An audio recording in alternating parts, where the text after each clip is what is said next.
Hi, welcome back to Odd Erica's Originals. My name is Erica. Thank you for joining. Today I thought I'd go over a particular method of quilting that is usually referred to as crosshatch quilting. It's a very simplistic way and elegant way, I might add, of quilting your quilt top. If you find yourself, as I normally do this time of year, trying to get ready for holidays faster than you realize they were coming up, you're looking for different ways to speed up your work. While sometimes it can be lovely and elegant to stitch a motif using your embroidery machine on your quilt top or do some free motion quilting, that tends to take up quite a bit of time. And like I said, crosshatch is quite elegant. So for this particular method, I have an omni grid ruler that's 36 inches by 4 inches that I use to measure things off. And then I just use some painter's tape, and then really simply, I use my walking foot to get it all done. If you're giving a quilt to a friend and you need to get it done by Christmas or by their birthday or what have you, this might be the method for you. So hang tight, I'll show you how we're gonna do it. Okay, so in order to get our grid line set up, we are going to simply start from the center, either bottom or top, in this case bottom, it doesn't really matter. We're going to start from the center, and we're going to set our grid lines up at 4-inch spaces apart. And the way we're going to do this is using these little markings on here. So you see, we've got, let's see, let me get this in the frame. There we go. We've got the 45 and the 60 and the 30 here. So we're going to use the 45. Right? We're going to line that 45 up with the bottom edge of our quilt like this. And we're going to do it 54, this is 54.5 inches wide. So we're going to split that, and the middle line is 27.25. So at the 27.25 middle line here, we are going to line up this 45-inch angle on the bottom of our quilt, right at that intersection. So this 45-inch line lines up with the bottom edge of the quilt. And then you can see that extends out over that direction. If you need a second marker for this, and that's sometimes wise to do, you can get a second plumb line by getting another ruler to line up on the other edge. But in this case, I'm fairly confident that if I line that up and then I line up this diagonal here, we're okay. So this diagonal across right here with this line of quilting, I'm sorry, not quilting, but the top edge of the outer border lines up right diagonally across here at a 45-degree angle. So I'm good with this angle right here. So now what I'm going to do, this is going to be kind of my plumb line, if you will. I'm going to put a piece of tape, painter's tape, right across here. Okay, so this plumb line is going to be my center line. So I'll start with the tape here, and that means if I start with the tape here, I'm going to be sewing on the inside edge of that tape. Okay? And to mark that, I'm going to actually put a pen line on there, so I know what line I'm sewing on. Because honestly, I can put all these lines down here and then I'll get to my machine and I'll be like, which way am I supposed to go? Am I supposed to go on this side of the tape or on this side of the tape? I want to go on this side of the tape in this instance.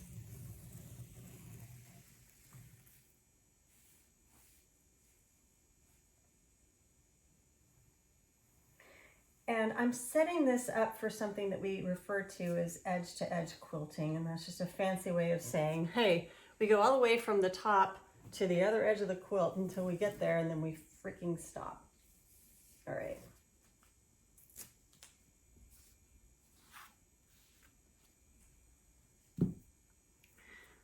So now I'm gonna sew, I'm making arrows. I'm gonna sew on this side of the tape. Now what I'm going to do, because that's the side of the tape I'm planning to sew on, I'm going to put, and I want a 4-inch space between each line. I'm going to line this up on this tape. Okay. All right, so we have 2 points of reference. We have this 45-degree angle on our quilting ruler, and then we have this angle right here that our tape line follows directly down the ruler. So now we have that. And I made my arrow marks so that I know that I'm sewing on this side of the tape when I get to that point. And that's probably where I'll start, just to make it really easy on myself. All right, now I'm going to get this piece out of the way. I had my tape measure on there just to measure out the top edge of the quilt so I knew exactly what I was dealing with. Now I'm going to get that out of the way, and I'm going to put another piece of tape on here. And this is going to be 4 inches away because that is the width of my ruler. And remember, I'm sewing on this line, and then 4 more inches away, I'm sewing on this line. As you can see, I've rolled up my quilt and fed it through my machine. I currently have my walking foot in my machine. You can see that guy right there. And the walking foot is fantastic for this application. It's a really easy way to get a nice clean feed for all 3 layers through your machine and sew a nice straight stitch. So I've got that ready to go. I am using today a Schmetz 7511, sorry about that, 7511 quilting needle. You can see this is empty, it was my last needle. I'm also using a Missouri Star Quilt Company 40 weight thread, I think called Sebring Silver. So that's my setup here. I have my tension set to auto currently because in this particular application, just sewing a straight stitch through 3 relatively thin layers of fabric, I don't normally have a problem with that. So the only other thing to do really is to set my stitch length to a 3.0. The 3.0 is a nice kind of just a longer stitch for a quilt top.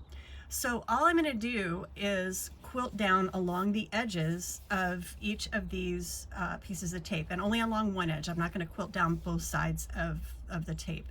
And by the way, I don't think I mentioned earlier, but you don't have to use tape. You can absolutely use an erasable marking pen, or a water-soluble marking pen. I use tape currently for 2 reasons. One, the last project I did, I used a heat erasable marker and it messed up the fabric. I was working on a t-shirt, like a black t-shirt project, quilt project, and it left lines, so I was disappointed by that. And the other reason is, quite honestly, when my eyes get tired, I have a harder time seeing the lines. So I guess this is also an admission that I'm getting older. But anyway, so this is pretty standard stuff. What I'm going to do is just an edge-to-edge stitch. I'm going to start just off the edge of my quilt here. So I'm going to start just off the edge, just barely. I'm going to put my needle down first, and this thing seems to like it better when I start with my needle down. And then I'm just going to start, oh, that's right, got to do that too. I'm going to do a tiny little back stitch here, which is going to get covered up by the binding. And some people go really fast through this. I tend not to zip through. There really isn't a good enough reason for me to zip through, because when I zip through, I make mistakes. So I just take it nice and easy. And I'm going to go all the way through this line. And when I get to the end, I'm just going to do a quick little back tack.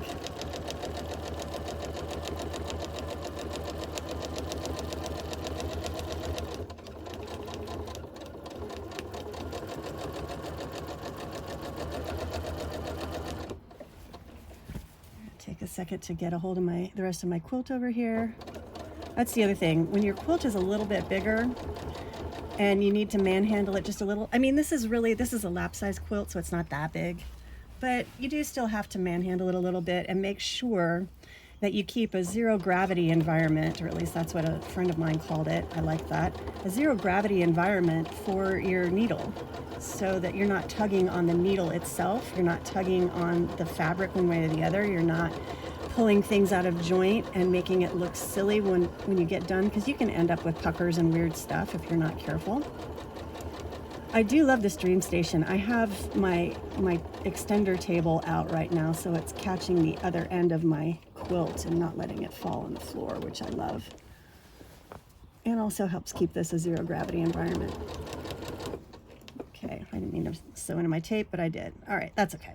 So I'm gonna back tack a couple and get rid of it. Now, since I did make the mistake of sewing into my tape, I'll show you what can happen here. You got to be a little bit more careful when you remove it. So I kind of pull it a little bit sideways like this and hold my finger down on here and kind of pull that away, and then I'll pull the rest of it away afterward. I'm just trying to keep as little tension on the stitches as I can.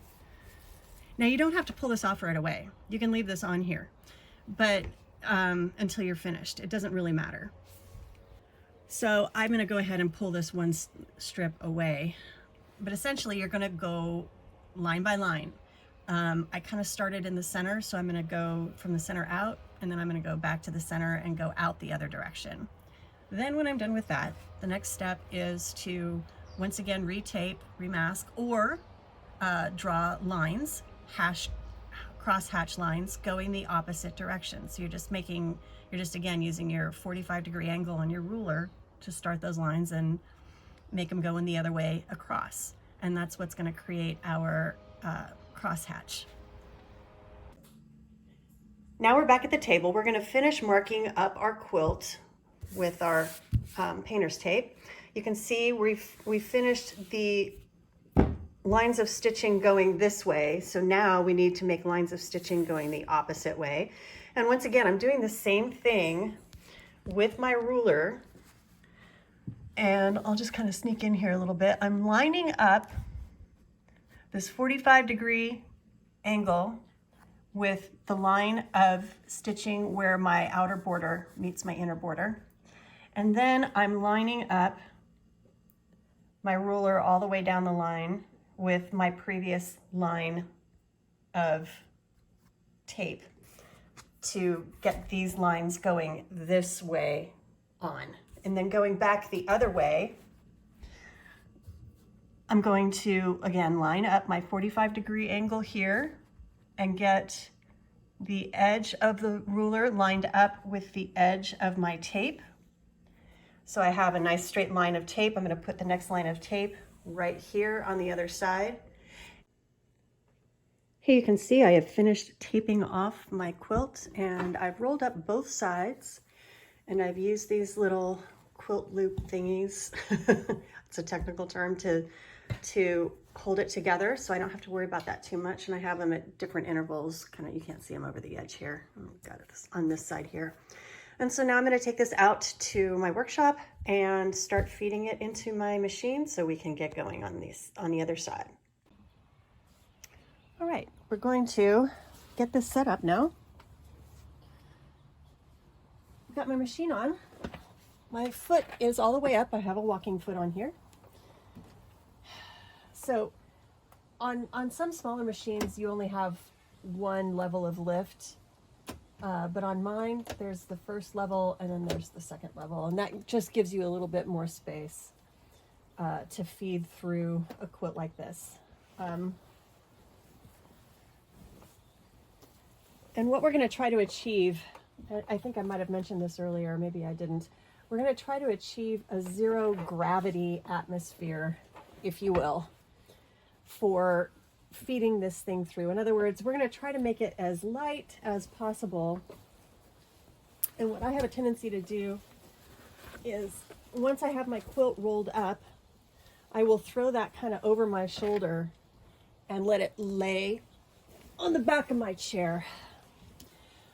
I'm going to set my stitch length to, come on now, I'm going to set my stitch length to 3 3.0. Okay, got my walking foot on here. And I'm going to start from what is ostensibly kind of the center out, because this is diagonal, so this is roughly about as center of the quilt as I'm going to get. And I'm going to start just off the edge of this. If I want to make a note of this, if you were going to use the backing of the quilt and wrap it around for your binding, you probably wouldn't want to start off the edge of the quilt. You would probably want to start right on the edge, because what you're going to need to do eventually is pull the backing away completely and cut the batting even with the outer edge of your quilt. And you can't do that if you've stitched down on top of the batting off the edge of your quilt. However, I am not going to do that in this particular case, but I just thought I'd make a note of that. So if you are going to bind your quilt, bind your project with your backing, do not stitch off the edge of your quilt like I'm doing.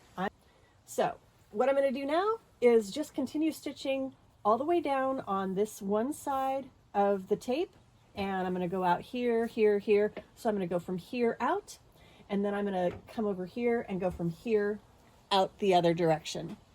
And that's pretty much all there is to it. So moving to the other side of my project.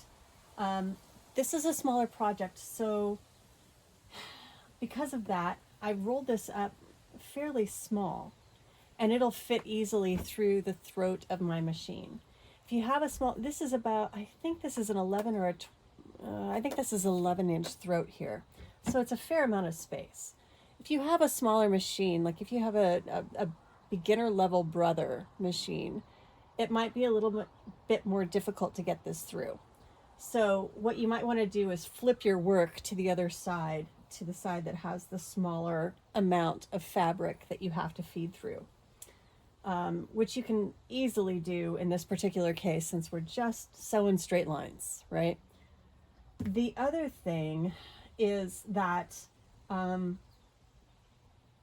if you are not really careful with this tape and rolling this over, the tape can become unhinged. So you have to kind of mind that. Make sure that you're dealing with this with kid gloves. So basically what I'm going to do at this point is pull this through right here. I have my foot all the way up, and I'm just going to feed it right back through and start working out toward the other side. Simple as that. All right, we have finished quilting our quilt. You can see the nice crosshatch marks. They're very simple but elegant, easy to pull off. Finishes it off beautifully. So now all we have to do is square our quilt off and bind it. But in the meantime, thanks so much for watching. I hope you enjoyed this. If you did, please give it a like and a subscribe if you feel so inclined. Thank you. Have a wonderful day.